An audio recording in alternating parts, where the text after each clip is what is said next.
La Diócesis de San Cristóbal le da la bienvenida al curso Relato de la Pasión de Cristo según San Juan, dirigido por Monseñor Mario Moronta, obispo de San Cristóbal en Venezuela.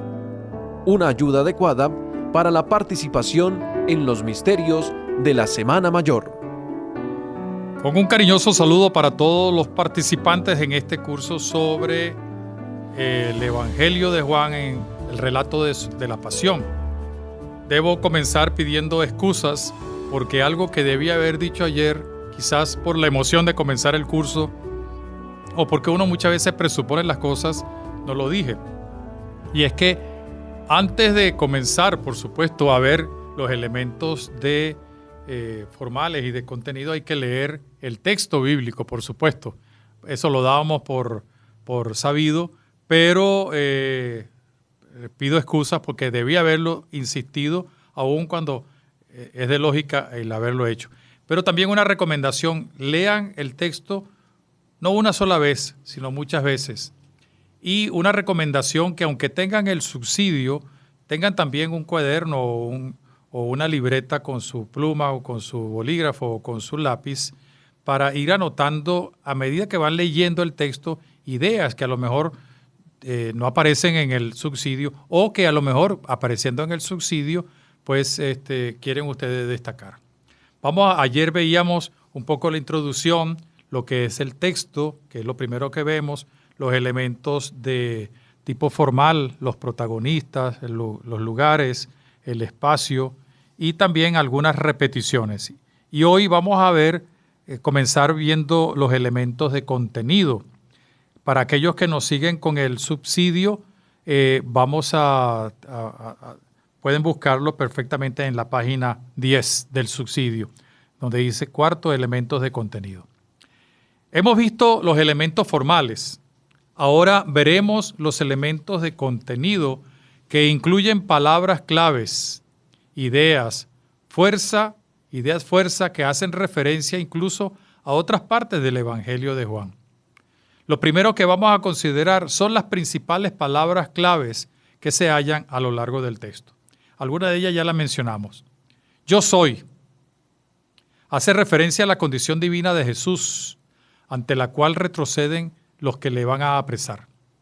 Luego aparece en forma de confesión indirecta por parte de los judíos al decirle a Pilato, ante el escrito que pondría en la cabecera de la cruz, escribe: este dice yo soy el rey de los judíos.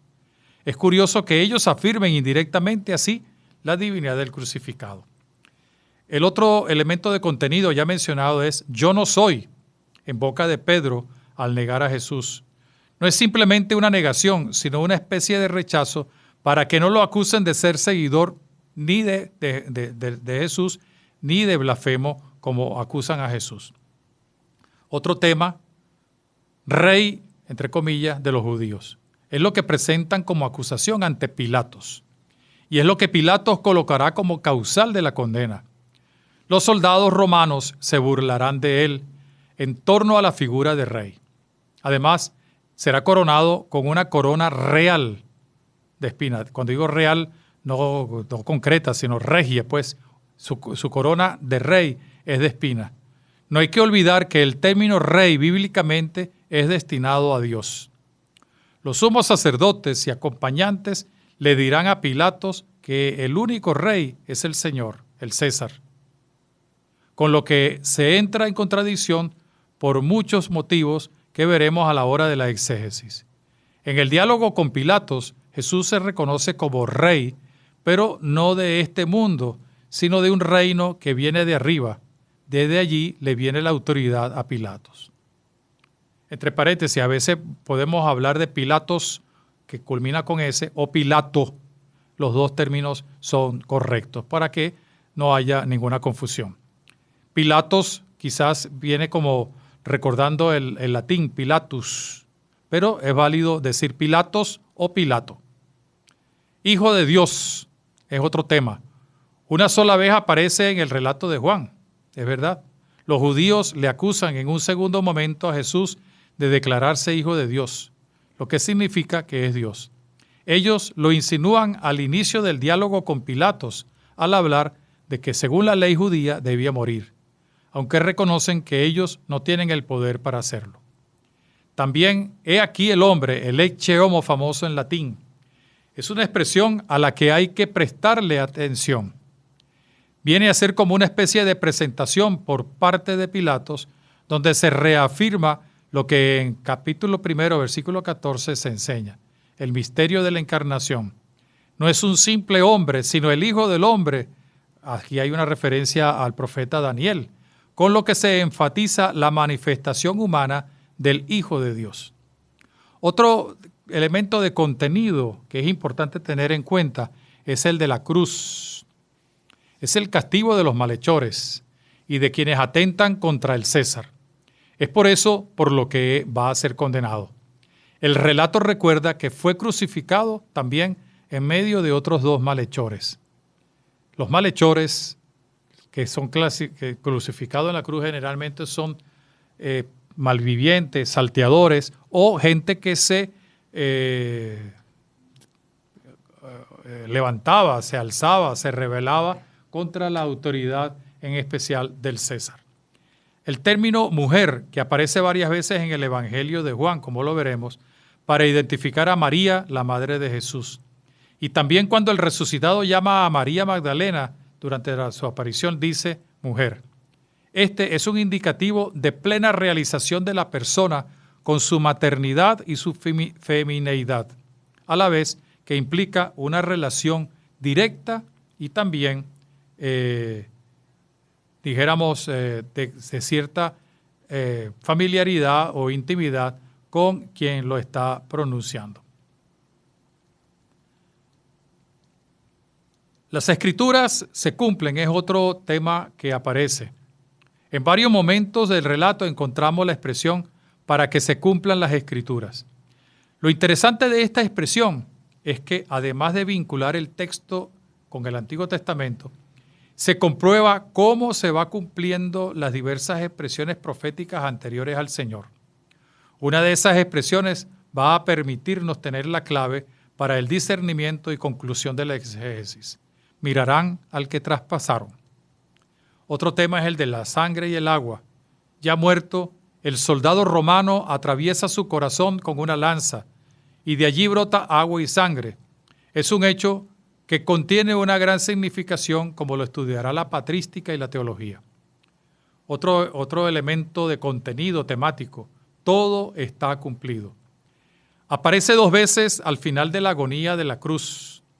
En el fondo es una expresión que habla del cumplimiento de la voluntad de Dios y de la misión para poder convertirse en rey. Otro tema, sobre todo muy típico de San Juan, lo dice Jesús ante Pilatos para indicar que está dando a conocer la verdad, el tema del testimonio.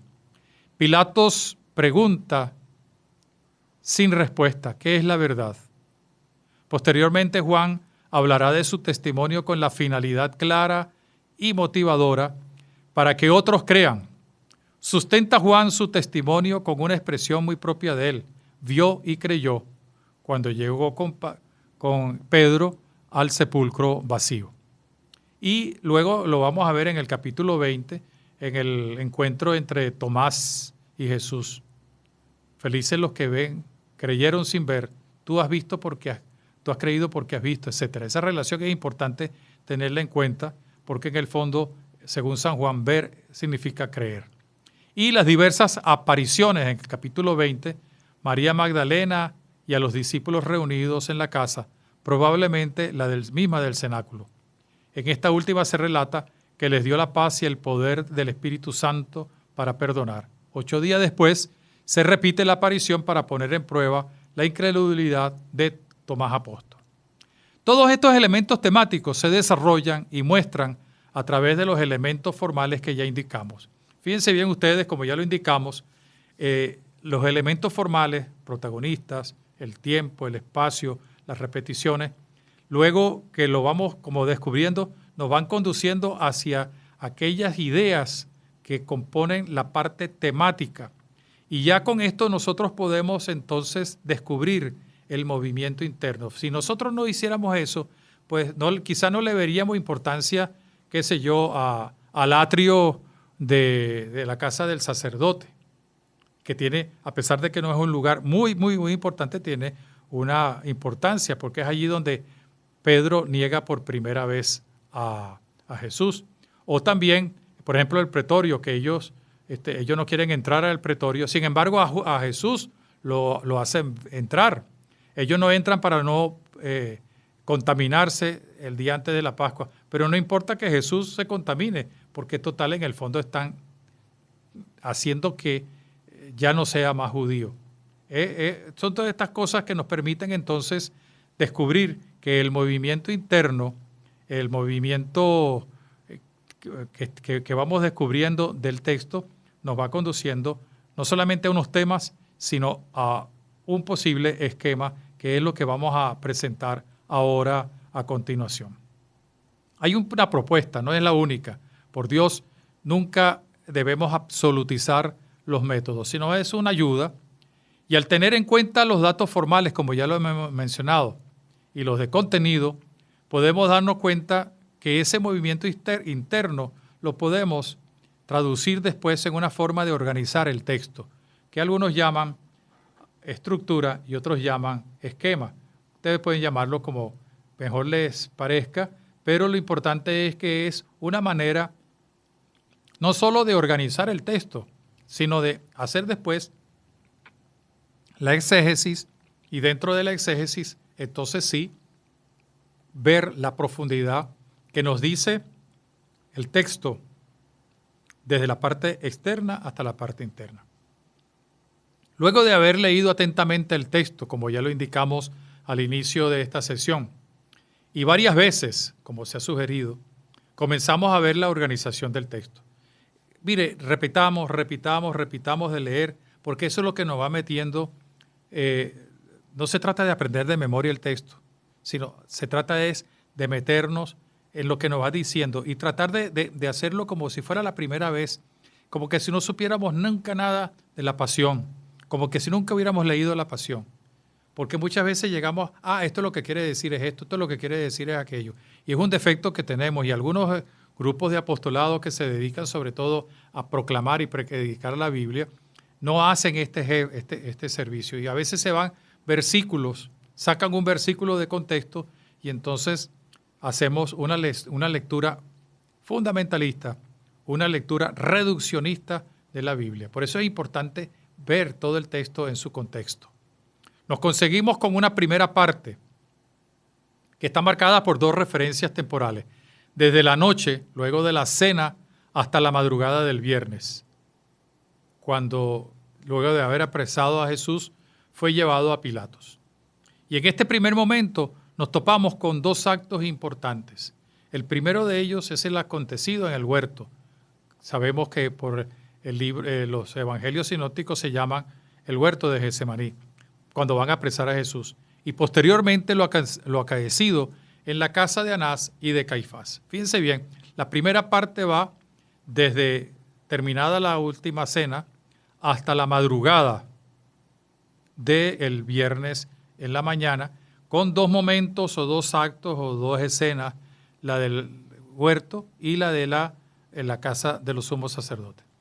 La segunda escena o momento comienza con una referencia temporal y está marcada por la referencia también espacial. Jesús en la madrugada es llevado donde Pilatos y es llevado al pretorio. Aquí nos conseguimos con varias escenas, varios momentos, varios actos. La acusación, los diálogos de Pilatos con Jesús, la insistencia en pedir la condenación y ya identificada con el imperativo crucifícalo. Ellos en el fondo están no haciendo un juicio, sino exigiendo el cumplimiento de una condena. Crucifícalo, crucifícalo, les va a decir el grupo que acompaña a los sumos sacerdotes. En esta parte del relato se habla también de la petición a Pilatos de liberar a Barrabás, así como de aquellos castigos y burlas dirigidas al rey de los judíos. Termina esta parte cuando ya se hace el camino al Calvario. La tercera parte, viendo bien todos los elementos formales y de contenido, está claramente identificada por lo espacial. Es en el Calvario, donde tuvo lugar la crucifixión, y allí se relatan algunos detalles. Y se tienen 3 palabras de Jesús. Una dirigida a la madre y a Juan. Otra pidiendo agua por tener sed, y el todo está cumplido. La muerte de Jesús es signada, sellada, ratificada, así como está ratificada la sentencia con el cartel que está sobre la cruz, está sellada con la lanza que traspasa el corazón del crucificado, de donde brota agua y sangre. Finaliza esta parte con la diligencia de José de Arimatea y de Nicodemo para pedir el cuerpo del crucificado, descenderlo de la cruz y sepultarlo en un sepulcro nuevo, también en un huerto cercano al Gólgota.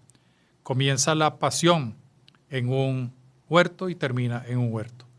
La última parte que introducimos y que si bien no tiene de manera, no hace referencia a la pasión, pero sí a la consecuencia de la pasión, y por eso lo estudiamos, y sobre todo porque vamos a celebrar ciertamente la pasión, muerte y resurrección del Señor. Esta última parte arranca con una mención temporal. También la madrugada. En la madrugada empieza la pasión, y en la madrugada, podríamos decir, termina la pasión, con el anuncio de que el sepulcro está vacío.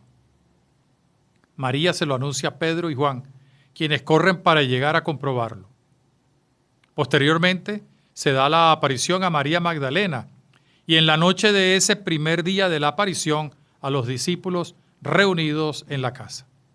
Debería terminar allí, pero hay una extensión con la aparición de una semana más tarde, donde se pone a prueba la incredulidad de Tomás. Así pues, el relato de la pasión que estamos estudiando puede ser organizado en 4 momentos con sus divisiones internas dentro de cada una de ellas. Y vamos a proponer el siguiente esquema o la siguiente organización o la siguiente estructura. Ustedes la pueden seguir muy bien, aquellos que tienen ya o que han bajado el subsidio desde la página web www.diocesidesancristóbal.online. Allí en la página 13 está el esquema general de este relato.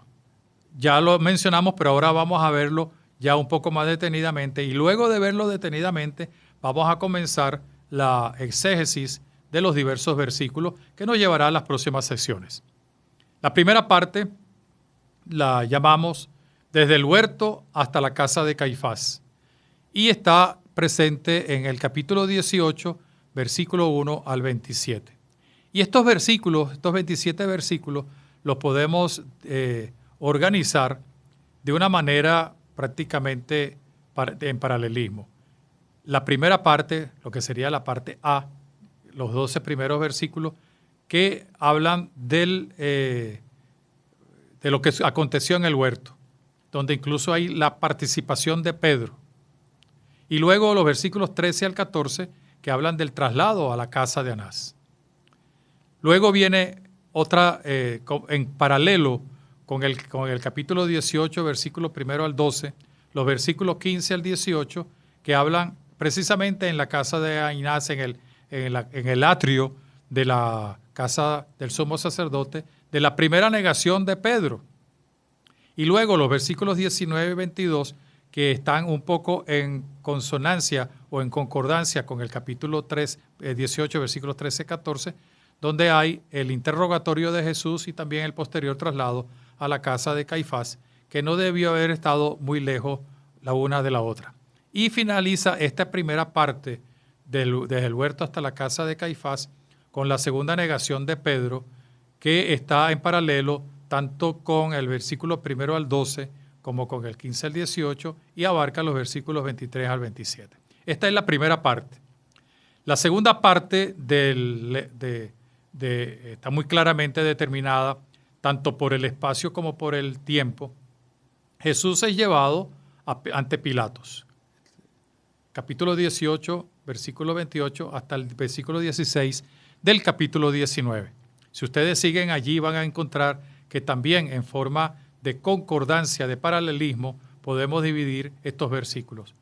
Una primera parte de estos versículos, del versículo 28 al 32 del capítulo 18, es el traslado a Pilatos y la primera acusación. Y luego viene un diálogo entre Pilatos y Jesús, que sería el segundo acto de esta segunda parte. Versículos 33, completamente ese diálogo con Jesús. Y luego el capítulo 34, versículo 34 al 40, la segunda acusación. Para luego en el capítulo 19, versículo 1 al 3, el castigo o los castigos y las burlas contra Jesús. En paralelo, la tercera acusación con la segunda y con el traslado a Pilato en los versículos 4 a 7 del capítulo 19. Y un nuevo diálogo entre Jesús y Pilatos, también en paralelo con el versículo 33 y el versículo 4 y 7. Luego tenemos una tercera acusación y la condenación a muerte en los versículos 12 a la primera parte del versículo 16. Entonces ahí tenemos el segundo momento, la segunda parte de este cuerpo del relato de la pasión.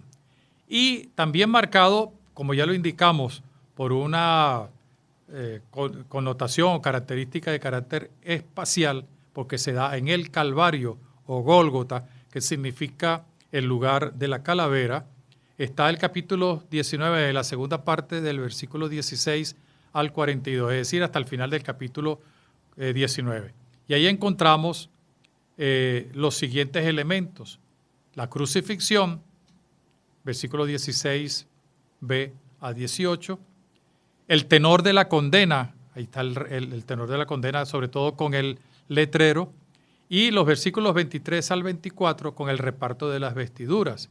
Luego vienen el encuentro o el diálogo con la madre y con Juan, en el versículo 25-27. Son 3 versículos, pero que tienen una profundidad inmensa de un gran contenido. Y luego en el versículo 28-30, junto con otras 2 palabras, tengo sed, está la palabra definitiva, todo está cumplido y se da la muerte. Y el versículo 31 al 37, donde se nos invita a recordar que hay que mirar al que traspasaron, luego de la lanzada del soldado romano al costado del Señor. Y los últimos versículos que hacen referencia a las diligencias de Arimatea para conseguir, José de Arimatea, para conseguir la sepultura y cómo junto con Nicodemo pues se produce el descendimiento y la sepultura, que tiene incluso una connotación, como lo veremos en la exégesis, de carácter regio. Tiene una connotación de carácter de un entierro, una exequia de un rey. Y el capítulo 20, todo el capítulo 20, que habla de las apariciones, la resurrección. Como ya lo hemos indicado, verdaderamente la pasión como tal, la pasión y muerte del Señor, son los capítulos 18 y 19. Autores como Ignacio de la Poterie, precisamente tiene un libro sobre la pasión, según San Juan, terminan aquí en el capítulo 19. Pero nosotros, por razones de carácter pastoral, también carácter litúrgico, hemos incluido el capítulo 20, también porque hay alguna referencia a algunas cosas de la pasión, pero sobre todo porque la resurrección viene a ser el broche de oro de todo lo que fue la entrega, de todo lo que Jesús cumplió con su entrega en la cruz. Y entonces encontramos aquí varias 5 partes o 5 actos. El descubrir el sepulcro vacío, primero por María Magdalena y luego Pedro y Juan. Seguidamente, la aparición a María Magdalena. Luego, la aparición a los discípulos, capítulo 20, versículos 19 al 23. Y en el 24 al 29, la aparición a Tomás 8 días después. Y se termina con una primera glosa de conclusión. Fíjense ustedes que tenemos pues un esquema general que nos va a permitir ahora entrar en la exégesis. Vamos a comenzar ahora en la primera parte de la exégesis y a lo largo de las próximas semanas, de las próximas sesiones, vamos a tener ya esa aventura de zambullirnos dentro y de dentro descubrir lo que nos quiere decir Juan, pero más que Juan, el Espíritu Santo, quien es el que nos convierte a nosotros en lectores sagrados. La exégesis es la parte más importante, porque a veces podemos correr el riesgo. Sí, ya leímos, ay, qué bonito, mira, qué bien, está dividido en 4 partes y esto supone, y por aquí va, y mira, Pilatos hizo esto y Pilatos hizo aquello, y fíjate Juan cómo lo negó y Judas cómo lo entregó, y mira, Nicodemo a última hora llegó también de noche ahí a medio parapetear las cosas, y sin embargo, no es allí donde se termina. Ahora vamos a ir y ustedes van, espero que ustedes también tengan el mismo sentimiento, disfrutar lo que la palabra de Dios nos enseña. Llegamos pues a lo más importante, a partir de lo cual podremos sacar conclusiones, enseñanzas y propuestas que veremos ya al final de este curso. La exégesis no se va a quedar solo en lo meramente formal y por razones lógicas, porque no es una exégesis científica, aunque hagamos relación a algún nombre, alguna palabra de otra lengua, no vamos a meternos como lo haría un exégeta científico en los verbos, en las palabras, en las etimologías, sino más bien en lo que nos quiere decir este texto. Nos valdremos ciertamente de lo formal y de los elementos temáticos para la interpretación del relato. La exégesis la haremos siguiendo la propuesta de esquema o estructuración, porque ahí es donde entonces le encontramos el sentido a esta organización o esquema del tema, porque a partir de eso es como vamos a ir haciendo la exégesis. Y ustedes se darán cuenta cómo vamos descubriendo muchísimas cosas para nuestro bien espiritual o para el bien espiritual de aquellos que nos escuchan o que comparten con nosotros esta enseñanza, sea en forma de oración, de homilía, de catequesis o de estudio. Bien sabemos que existen otras modalidades, otros métodos y son válidos, aunque las conclusiones tienen que ser siempre las mismas. ¿Por qué? Porque hay un autor sagrado que es el Espíritu Santo y que nos convierte a nosotros en lectores sagrados, que debemos dejarnos llevar precisamente por el Espíritu de Dios. Así pues, seguiremos el mismo camino que nos señala la estructura que hemos propuesto. En este momento se requiere mantener la apertura de mente y de corazón para no solo reconocer lo que nos dice el texto desde su profundidad, sino para ir destacando los elementos y datos que nos permitirán unas conclusiones para la vida, para la teología, para la praxis pastoral, para la espiritualidad, etc. Vamos a partir ahora de la primera parte, desde el huerto hasta la casa de Caifás, capítulo 18, versículo 1 al 27. Quiero indicarles que yo voy a ir siguiendo el texto de la Biblia de Jerusalén, pero ustedes pueden tenerlo ustedes perfectamente su texto, ya lo deben tener abierto. Aun cuando vamos a ir transcribiendo el texto, siempre es bueno tener el texto propio, porque ahí podemos hacer a lo mejor alguna señalación, señalamiento, o de pronto tenemos más contacto o más familiaridad con el texto. Yo seguiré el texto de la Biblia de Jerusalén, pero cada uno de ustedes pues tiene su Biblia, la Biblia latinoamericana, la Biblia de estudio, la Biblia según los traductores. En este primer momento, desde el huerto hasta la casa de Caifás, en el capítulo 18, versículo 1 al 27, vamos a ver que está marcado por 2 referencias temporales. La noche, luego de la cena, por supuesto, y el amanecer, cuando Jesús va a ser trasladado al pretorio donde Pilatos. Tiene también una primera ambientación espacial, como lo vimos, en el huerto de Getsemaní, donde Jesús es apresado bajo la guía de Judas. Allí intervendrá Pedro, que hiere al siervo del sumo sacerdote, ese siervo llamado Malco. Sigue el traslado de Jesús a la casa de Anás, suegro de Caifás, donde se producen las 2 negaciones de Pedro y el signo del canto del gallo anunciado por el Señor. En casa de Anás se da el diálogo entre los sumos sacerdotes y Jesús. Luego es llevado a la casa de Caifás y de allí por la madrugada el traslado al pretorio. En esta primera parte, el primer acto, lo vemos en el capítulo 18, versículo 1 al 12. Vamos a leerlo con atención, con detenimiento. Dicho esto, nos dice el texto de San Juan, pasó Jesús con sus discípulos al otro lado del torrente Cedrón, donde había un huerto en el que entraron él y sus discípulos. Pero también Judas, el que lo engañaba, conocía el sitio porque Jesús se había reunido allí muchas veces con sus discípulos.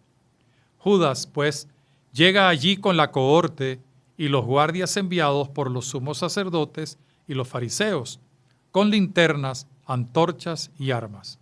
Jesús, que sabía todo lo que le iba de suceder, se adelanta y le pregunta, ¿a quién buscan ustedes? Le contestaron, a Jesús el Nazareno, y les dice, yo soy. Judas, el que lo entregaba, estaba también con ellos. Cuando les dijo, yo soy, retrocedieron y cayeron en tierra. Les preguntó de nuevo, ¿a quién buscan? Y le contestaron, a Jesús el Nazareno. Respondió Jesús, ya les he dicho que yo soy, así que si me buscan a mí, dejen marchar a estos. Así se cumpliría lo que se había dicho, de los que me has dado, no he perdido a ninguno. Entonces Simón Pedro, que llevaba una espada, la sacó e hirió al siervo del sumo sacerdote y le cortó la oreja derecha. El siervo se llamaba Malco. Jesús dijo a Pedro, vuelve la espada a la vaina.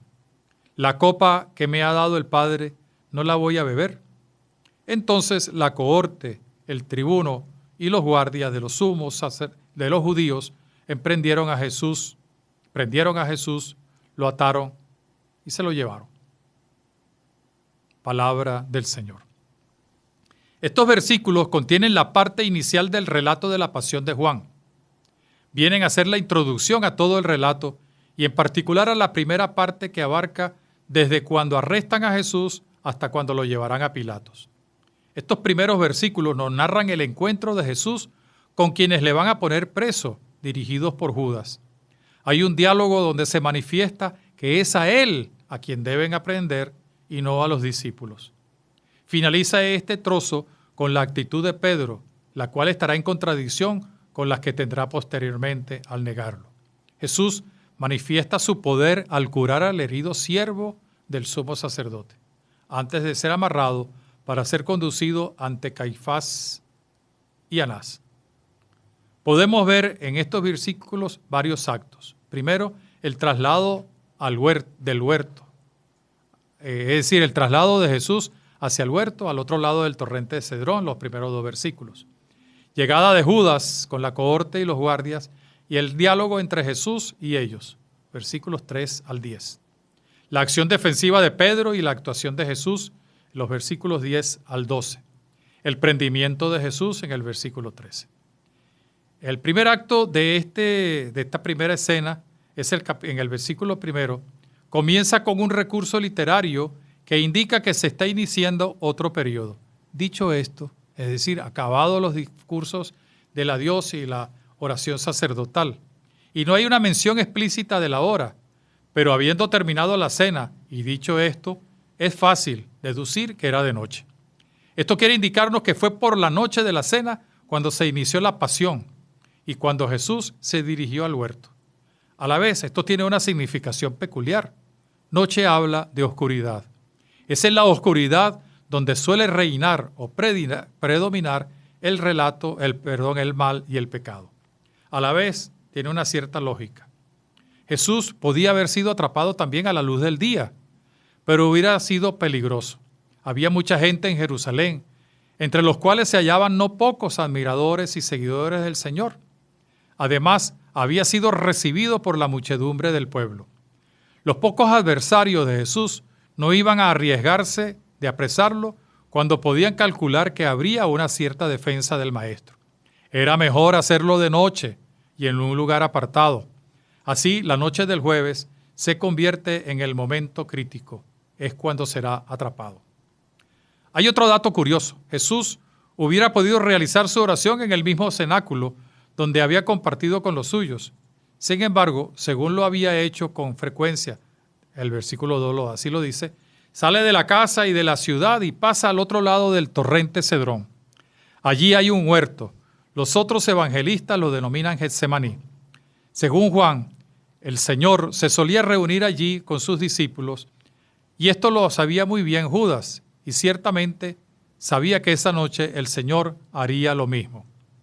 El versículo 2 indica a Judas de una manera en la que quizás se siguió conociendo popularmente al mismo, el que lo engañaba. También se le recordaría como el traidor. Segundo acto, la llegada de Judas y el diálogo con Jesús en los versículos 3 al 10. Judas pudo haber no ido y haberse conformado con haber señalado el sitio exacto. Sin embargo, tanto Juan como los sinópticos hablan de la presencia de Judas. Este desarrolla un protagonismo particular, aunque no sucede como en los otros evangelistas, pues ni habla ni señala directamente a Jesús, como en el caso del beso. El texto indica que llega allí con la cohorte y los guardias enviados por los sumos sacerdotes y fariseos con linternas, antorchas y armas. Se podría pensar que el jefe de todos ellos, en cierto modo, podría ser Judas, y si no el jefe, el que los guiaba. Aunque leyendo los otros relatos evangélicos, se puede deducir que no lo era, sino simplemente el que los guiaba, porque sabía el lugar y conocía de vista y trato al personaje principal, Jesús. Ciertamente que no llegó solo, era acompañado por la cohorte, es decir, por un piquete de soldados romanos establecidos en Jerusalén, posiblemente solicitados por los sumos sacerdotes o dedicados también a su protección. Junto a ellos, los guardias judíos al servicio de los sumos sacerdotes. Y se especifica muy bien quién los envía, los sumos sacerdotes y los fariseos, versículo 3. Es la única vez que se menciona a los fariseos en el relato juaneo de la pasión. Juaneo significa de Juan. No se puede decir de todos, pues como lo dirá Juan, luego de la muerte de Jesús, hay dos fariseos que intervienen en el descendimiento y la sepultura, José de Arimatea y Nicodemo. Es desmesurada la participación de tanta gente para arrestar a Jesús. Posiblemente temían alguna reacción de los discípulos o que mucha gente se pudiera enterar del prendimiento y salieran a rescatarlo. Muy al contrario de lo que haría una persona acorralada o a punto de ser atrapada, huir, esconderse, replegarse, quien toma la iniciativa y sale al encuentro de los que llegan al huerto es Jesús, versículo 4. Él ya sabía que lo que iba a acontecer, como lo afirma el mismo texto del versículo 4. Entonces se adelanta, toma la iniciativa y pregunta, ¿a quién buscan ustedes? Versículo 4. Ellos lo llaman y le responden, a Jesús el Nazareno, versículo 5. Entonces, hay una claridad, ellos tienen claridad, pues saben a quién van a buscar. Lo que llama la atención en esta parte del relato es el hecho de que Jesús es quien toma la iniciativa. De seguro, Judas, a través de algún signo, como lo dicen los sinópticos del beso, debió señalarles quién era. Además, no era difícil no reconocerlo, porque había actuado de manera pública. Si bien puede ser considerado como una especie de recurso literario del autor, hay un trasfondo teológico que se va a comprobar con la respuesta de Jesús. De hecho, lejos de amilanarse o rehuir la pregunta, Jesús responde de manera directa y contundente. Yo soy, versículo 5. La reacción de los guardias y cohorte es contraria a lo que se esperaba. Retrocedieron y cayeron en tierra, versículo 6. Antes, Juan ha vuelto a decir que Judas estaba con ellos. Esto tiene un sentido. No es un simple recordatorio de su presencia. Jesús había estado en el círculo más cercano del Maestro y conocía muy bien el significado de esa expresión yo soy, empleada varias veces por Jesús. Esto viene a ratificar el porqué del retroceso y la caída en tierra de quienes lo iban a apresar. Jesús emplea una expresión de autoridad, yo soy, en griego, ego y mi, y en hebreo y arameo, Yahvé, que es el nombre de Dios. Así se traduce yo soy, Yahvé. Jesús no solo sale al encuentro para decir que es Él a quien buscan, en el versículo 8, sino que se autorrevela como lo que es en verdad.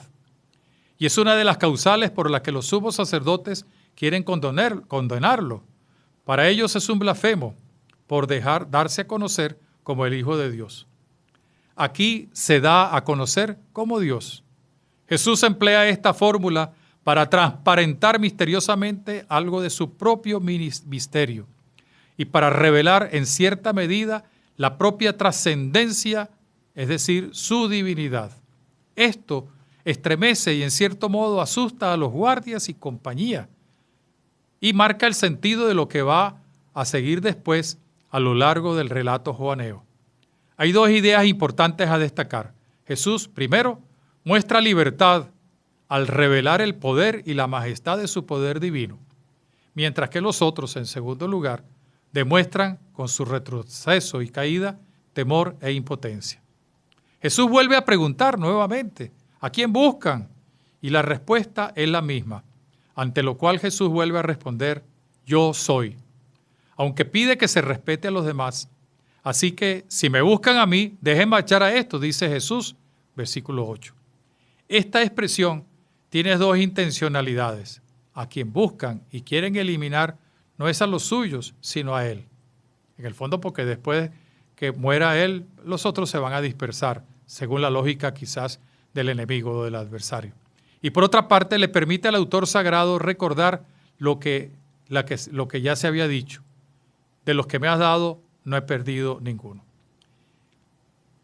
La acción defensiva de Pedro compone el tercer momento o el tercer acto de esta primera parte, versículos 10 al 12, que vamos a comenzar a ver en la próxima sesión, dado que ya se nos está acabando el tiempo.